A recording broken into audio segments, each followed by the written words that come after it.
सहनौ भुन सहनाववतु सहनौ भुनक्तु सह वीर्यं करवावहै तेजस्विनावधीतमस्तु मा विद्विषावहै।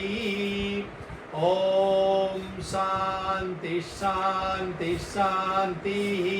हरि ओम श्री गुरुभ्यो नमः। हरि ओम। अहंकार ने नकार એટલે કે અહંકારને આપણે સ્વીકારવાનો નથી, એ છે આનો આજનો વિષયનો તાત્પર્ય. મુખ્યત્વે ત્રણ પ્રકારના અહંકાર હોય છે. એક છે તામસિક, બીજો છે રાજસિક અને ત્રીજો છે સાત્વિક અહંકાર. તામસિક અહંકાર આપણે પહેલા લેશું, કારણ એમાંથી પહેલા છૂટવાનું છે. તામસિક અહંકાર એટલે કુકર્મનું, દુર્ગુણનું, નિંદ્રા, આળસ આ વગેરેનું અહંકાર કે અભિમાન અથવા ગર્વ, એને કહેવાય તામસિક અહંકાર. હવે આ પ્રગટ કેવી રીતે થાય છે? તો ઘણા લોકો એમ કે હું તો 4 વાર જેલ જઈ આવ્યો છું, મેં તો આટલા ખૂન કર્યા છે. સાહેબ તમારી પાસેથી લાંચ નહીં લે, મારી પાસેથી જ લાંચ લેશે. મારો વિરોધ કરનારને તો હું છોડતો જ નથી, ભલભલાને હું ડબ્બામાં પૂરી દઉં છું. મારી ચાલાકી કોઈ જ પકડી ન શકે. મારી પાસે બધાના ઘરના સમાચાર હોય છે. સીધા રસ્તે ધન કમાવાય જ નહીં, ખોટું બોલીને જ ધન કમાવાય. મારો રૂબાબ જોયો? કોઈ મારી સામે ઊભો ન રહી શકે. હું તો બાપના પૈસે લીલા લેર કરું છું. હું તો બપોરે 12 વાગ્યા સુધી સૂઉં છું, રાતના 3 વાગ્યા સુધી હું જાગી શકું છું. આવા બધા અલગ અલગ પ્રકારના અભિમાન કરનારને તામસિક અહંકારી કહેવાય છે. વાર્તા નંબર 1. એકવાર રાજા એલેક્ઝાન્ડર ભિખારીના વેશમાં, ગરીબના વેશમાં ગામમાં છુપા વેશે નીકળ્યા.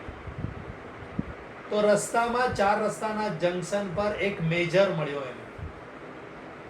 તો આ ગરીબના વેશમાં રાજા એલેક્ઝાન્ડરે મેજરને પ્રશ્ન પૂછ્યો કે આ જગ્યાએ જવાનો રસ્તો ક્યાં છે? તો મેજરે એને લાત મારીને એને કીધું ગેટ આઉટ, ગેટ લોસ્ટ. પેલો બિચારો પડી ગયો અને ફરીથી હાથ જોડીને ઊભો રહ્યો અને એને કહ્યું કે આપ કોણ છો? આપ બહુ મોટા માણસ દેખાવ છો. એટલે મેજરનો થોડોક અહંકાર પુષ્ટ થયો.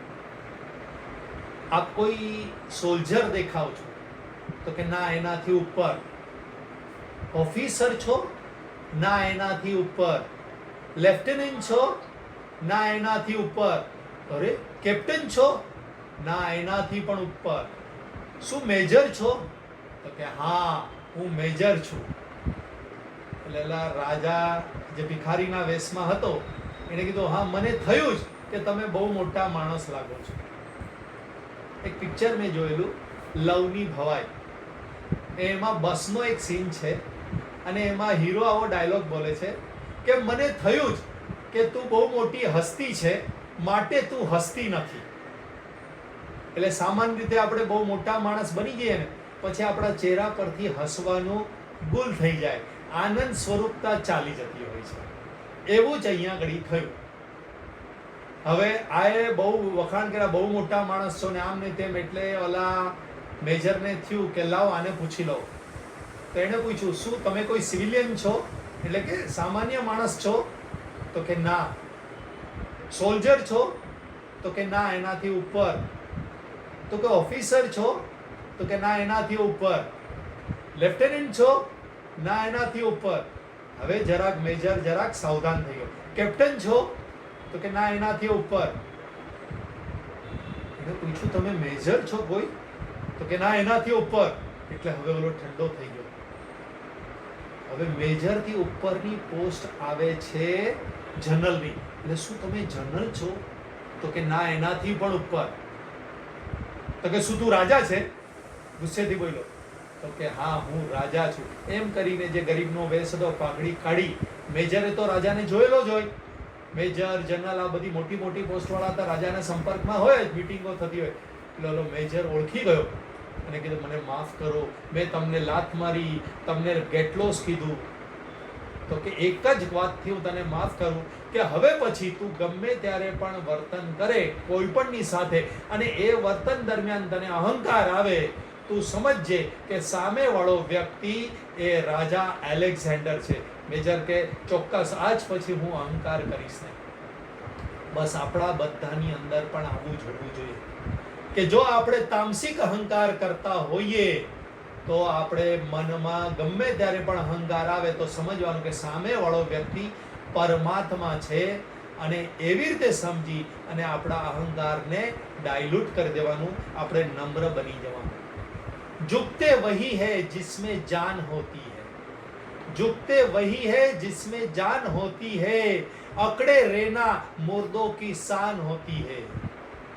મળદું હોય ને એ અક્કડ પડ્યું રે, બાકી જે જીવતો માણસ હોય, જે ખરેખર માણસ કહેવાના લાયક હોય, એ તો નમ્ર માણસ હોય, ઝૂકતો રહેતો હોય બીજાની સામે. ફૂટબોલની રમતમાં ફૂટબોલને બધા લાત મારે, અને તમારા જેવા સાધક જો ફૂટબોલને જઈને પૂછે કે તું જેની પણ પાસે જાય છે એને બધા લાત કેમ મારે છે, તો ફૂટબોલ આવો જવાબ આપશે કે મારા પેટની અંદર અભિમાનનો પવન ભરેલો છે એટલે બધા મને લાત મારે છે. બસ આપણે પણ જો અહંકારી બની જઈશું તો આ પેટની અંદર અભિમાનનો પવન ભરેલો હશે તો બધા આપણને લાત મારશે, પરંતુ અભિમાનનો પવન નહીં બન્યો હશે, નમ્ર બનશું તો બધા આપણને સ્વીકારશે. પરંતુ તકલીફ એ છે કે અહંકારીને બીજા અહંકારી જ દેખાતા હોય. હું અહંકારી નથી, સામેવાળો અહંકારી છે એવું જ દેખાતું હોય ત્યારે શાસ્ત્ર પાસે જવાનું હોય કે ખરા અર્થમાં હું અહંકારી છું કે સામેવાળો અહંકારી છે. હવે આવે છે બીજો, રાજસિક અહંકાર.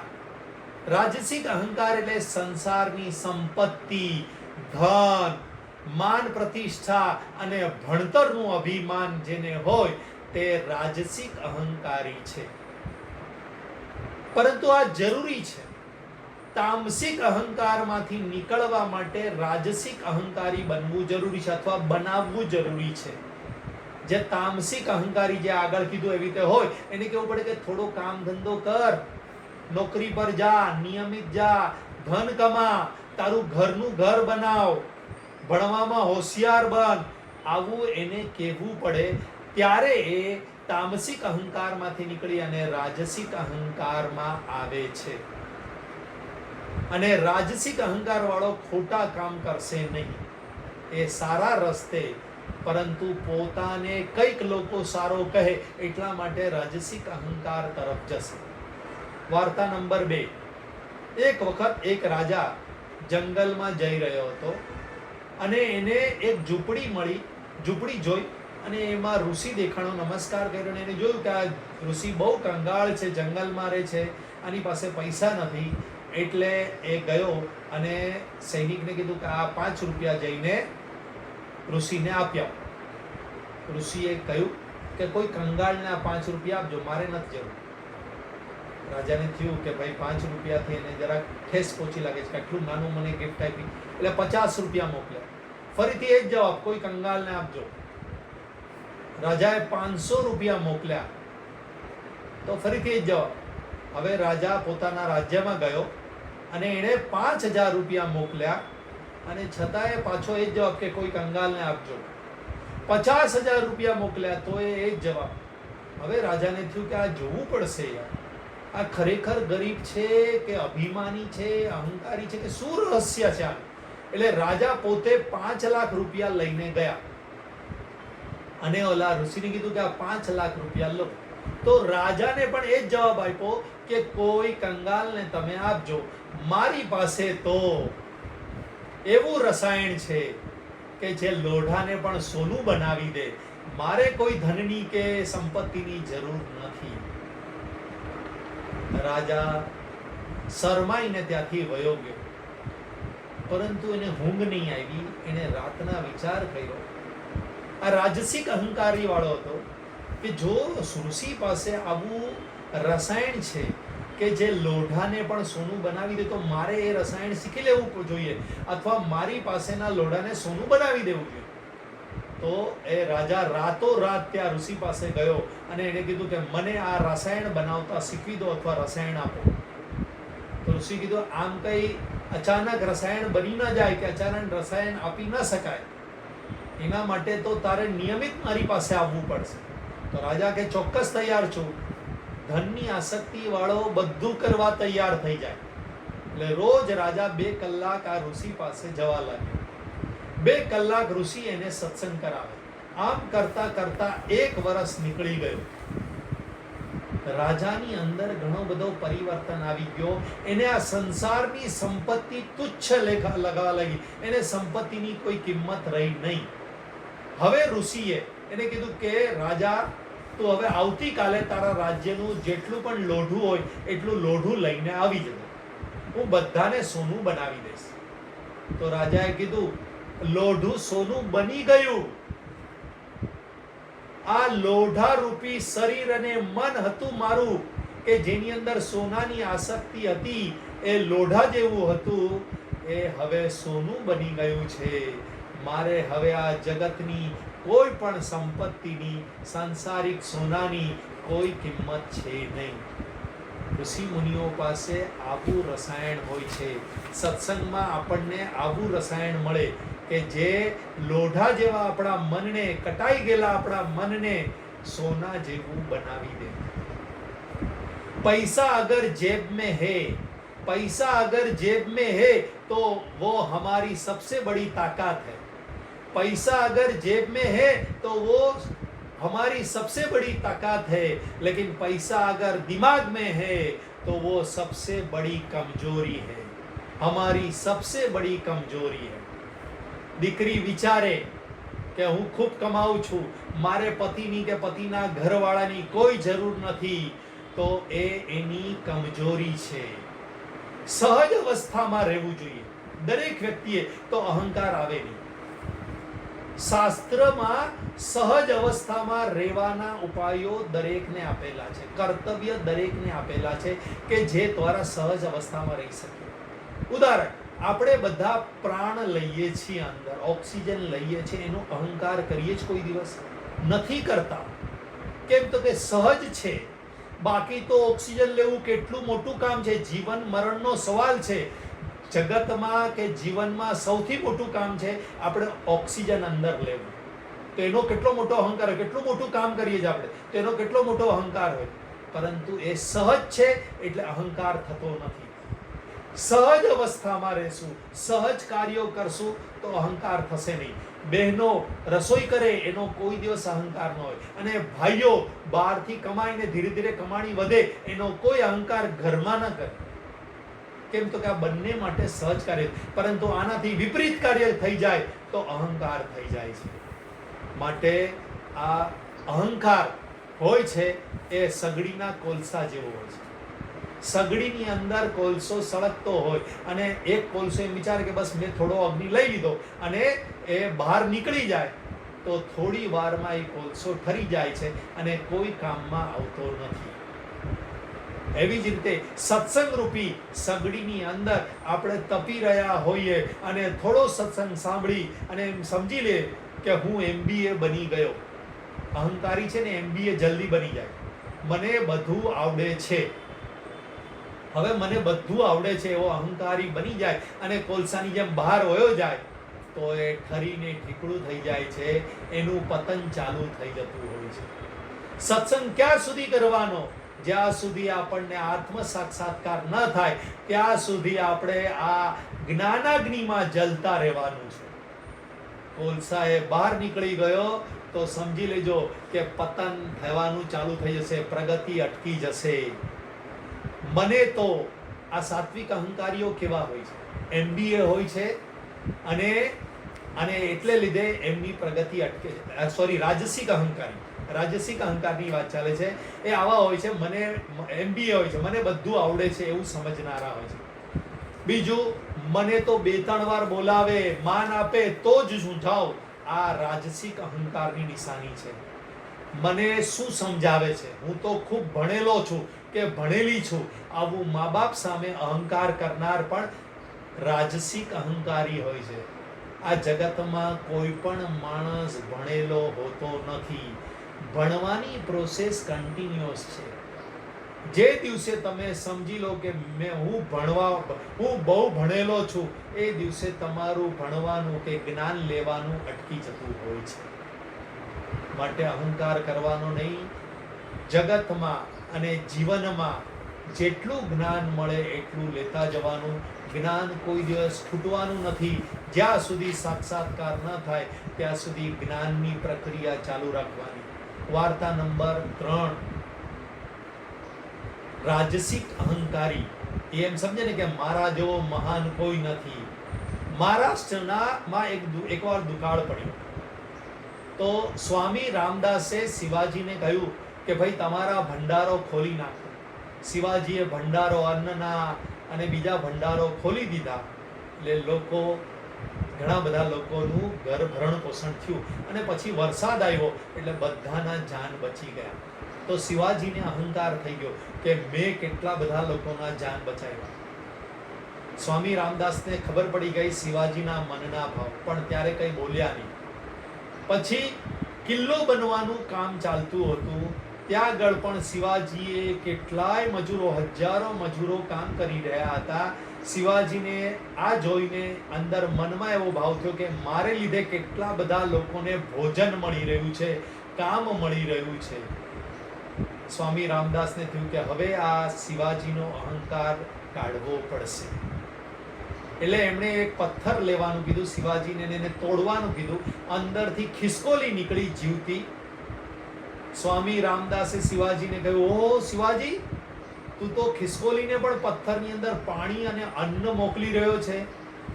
શિવાજીને ખબર પડી ગઈ કે મારા ગુરુને ખ્યાલ આવી ગયો છે કે હું ગર્વ કરી રહ્યો છું. એણે કીધું ના, પરમાત્મા જ આ ખિસકોલીને જીવાડી રહ્યા હતા પથ્થરની અંદર, એવી રીતે જ પરમાત્મા જ આ બધાને જીવાડી રહ્યા છે, અન્ન અને એમનું જીવન ભરણ પોષણ કરી રહ્યા છે.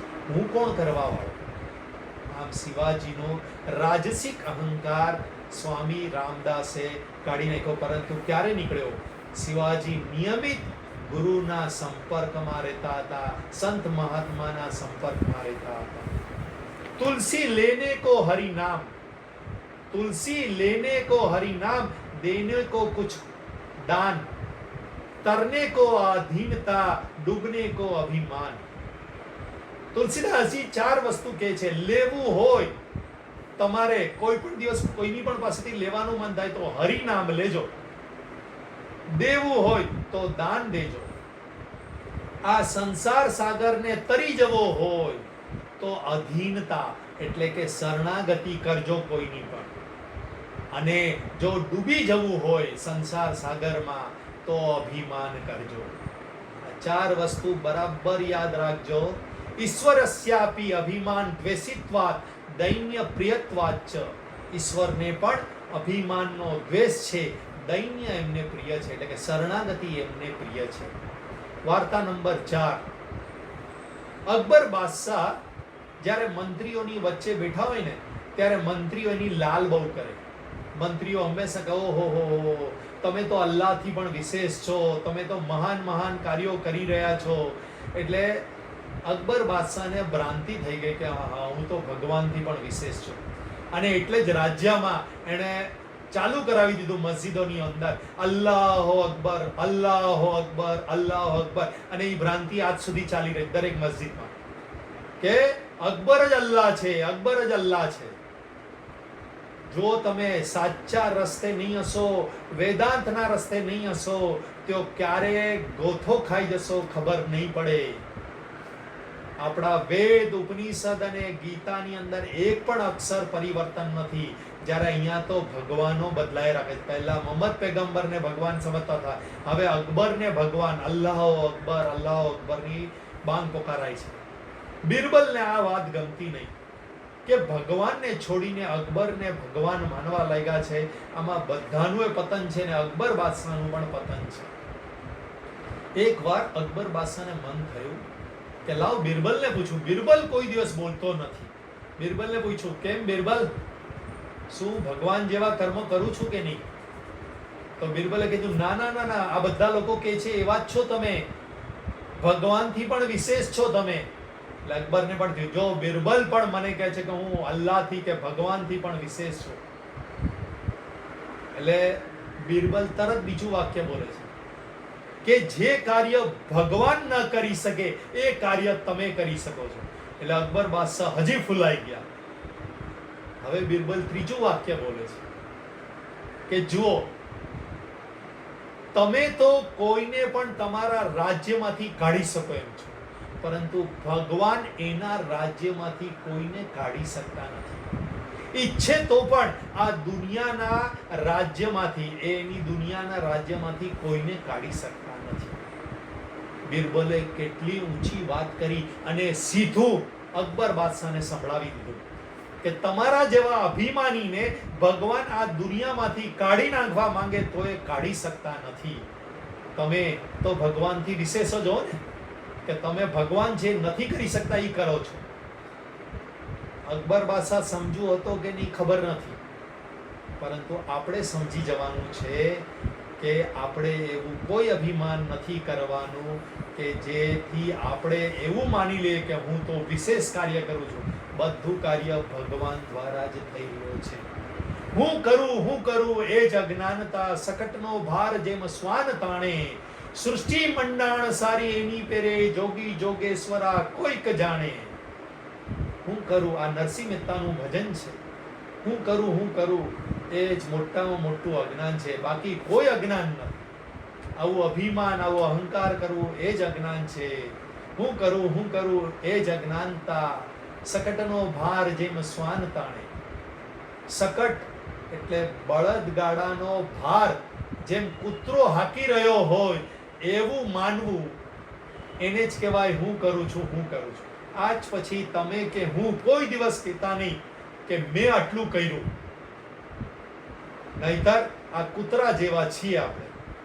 પછી આગળ કરે છે, સૃષ્ટિ મંડાણ સારી એની પેરે. એની એટલે પરમાત્માને લીધે આખી સૃષ્ટિનું મંડાણ થઈ ગયું, એટલે કે ઉત્પત્તિ થઈ રહી છે, સ્થિતિ છે અને લય પણ એને લીધે થવાનો છે.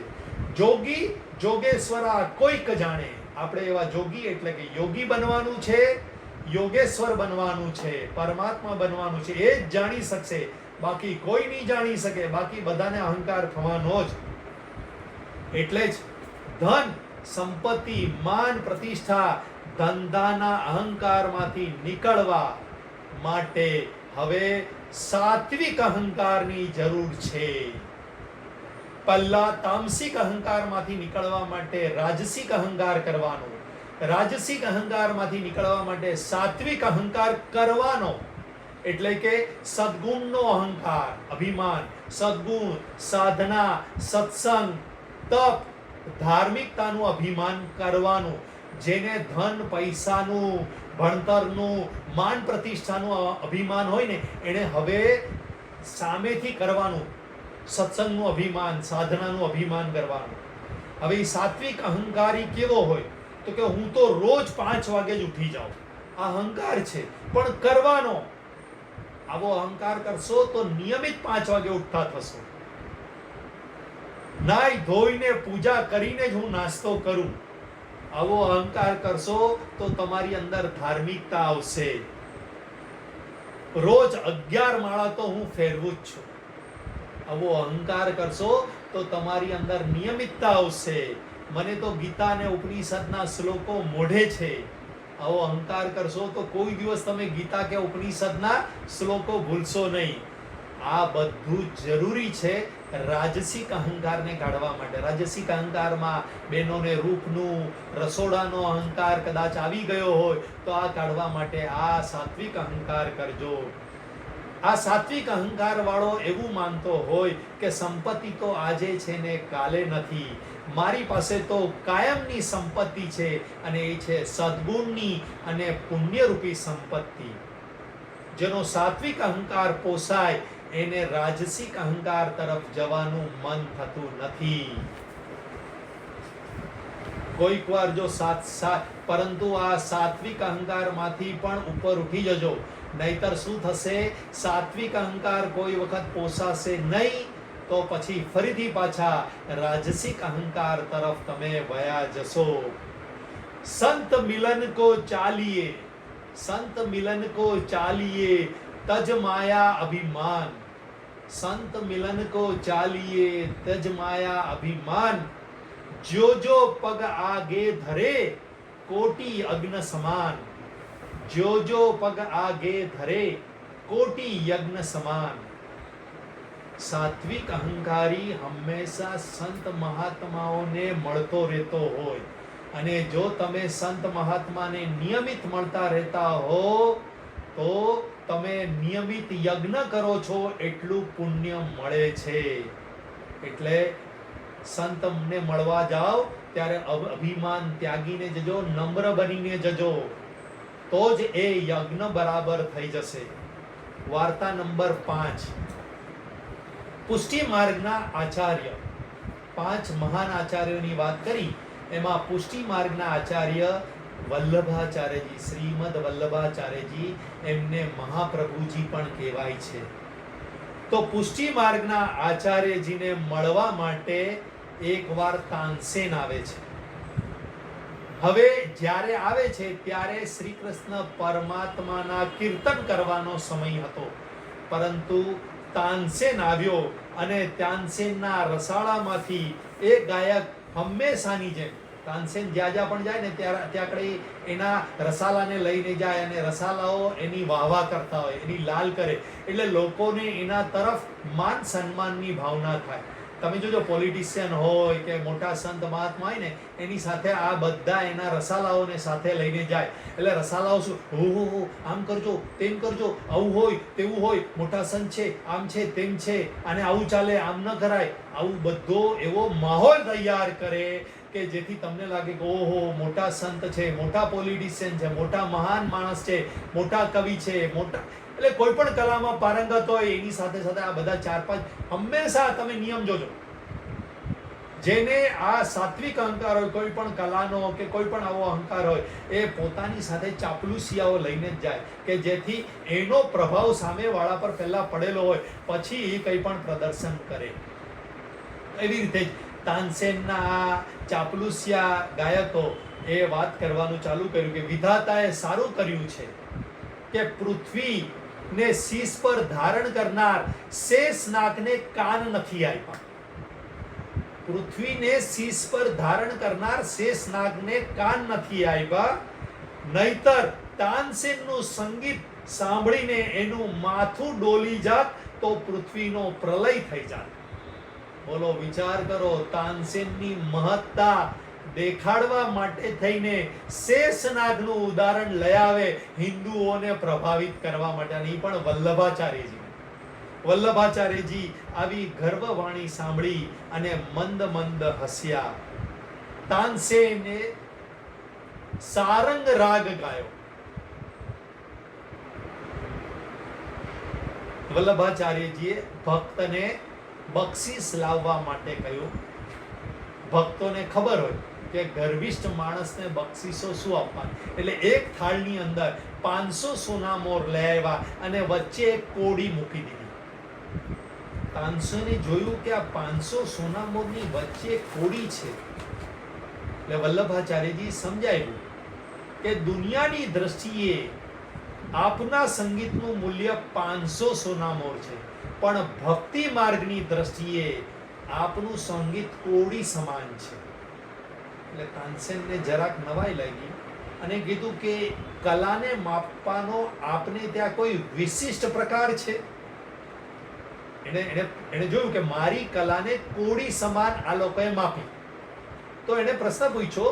તાનસેન આમ તો પોતાના ગુરુના શરણે રહી અને સંગીત શીખ્યો હતો, એટલે એવો કઈ અહંકારી નહોતો. એટલે નમ્ર થઈને જેને પ્રશ્ન પૂછ્યો ત્યારે વલ્લભાચાર્યજીએ કહ્યું કે તેની પ્રતીતિ હમણાં જ તમને થશે. અને પછી ગોવિંદ સખાને શ્રી કૃષ્ણ માટે કીર્તન ગાવાનું કીધું, કારણ શું કીર્તનનો સમય હતો, એટલે ગોવિંદ સખા બાજુમાં બેઠા હતા, ભક્ત હતા વલ્લભાચાર્યજીના, એને શ્રી કૃષ્ણનું કીર્તન સંભળાવવા માટે, પ્રભુ પદ સંભળાવવા માટે કહ્યું.